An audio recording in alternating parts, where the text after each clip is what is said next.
Aeroplane da Nongmei Maru puna ba honarambi Chursampurdagi Nupi ama Lengpui airport dagi fare. Chursampur district laiba Nupi amana Nongmei Maru puduna chatnaba honarambadagi Mizoramgi Lengpui airport dagi security gi kangpuna fagat kre hadi. Fagalaba Nupi dudi ti nemno chahi kungataret. Laifam Chursampur district ki tuibong dagi ni hadi. Nupi asina ngarang Mizoramgi konung Aizol dagi Indigo flight amada tongduna Delhi da chatnaba honarambadagi favani hadi. Ma ki Vegas adu Lengpui airport ta security force na check tawada 7.62 mm gi kapa yariba Nongmei Maru khara yaramba thengna khi masigi matungda nupi asi am eki makhada mahaki mathakta case ama lokhat khre haidi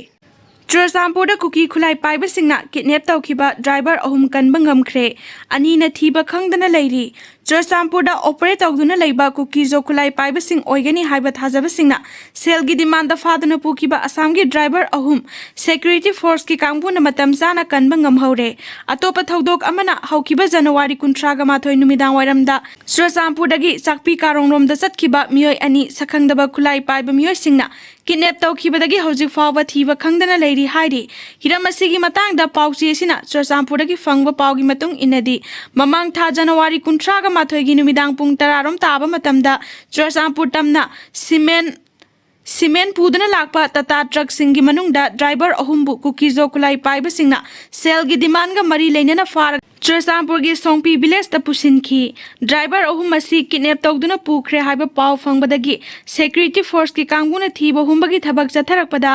ngarang nungthil pung amaga minute yang khairom taba matamda Chursampur gi tuibong area dagi tik takaidana fangba ngamki hairi police ki kanguna kanba ngamkraba driver singado Assam gi Haila Kandi gi Dholai dagi Suhel Alam Talukdar sahi kunga taruk apokpa Bilaludin Takludar Manjarum Alom Barbaya chahi kunga taret apokpa Ahimad Barbaya amadi Assam gi Karimjanga Dalgram village dagi Amiruddin chahi 13 taret apokpa Ikram Ali kawi makoi imung manungi miyoi singda tek takaidana khusinana ba police ki maikai dagi thaurang lokhat khre haidi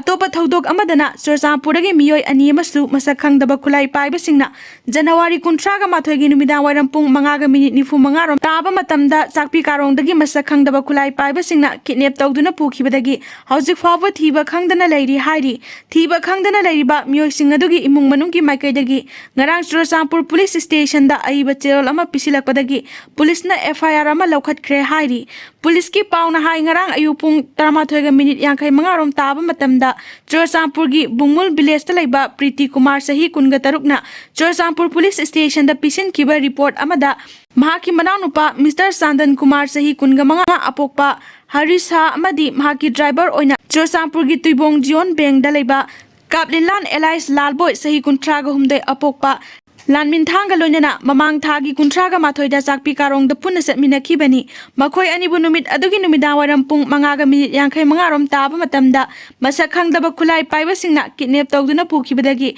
hojik fawba thiba khangdana leiri hainasu aiba cherol aduda palaki hairi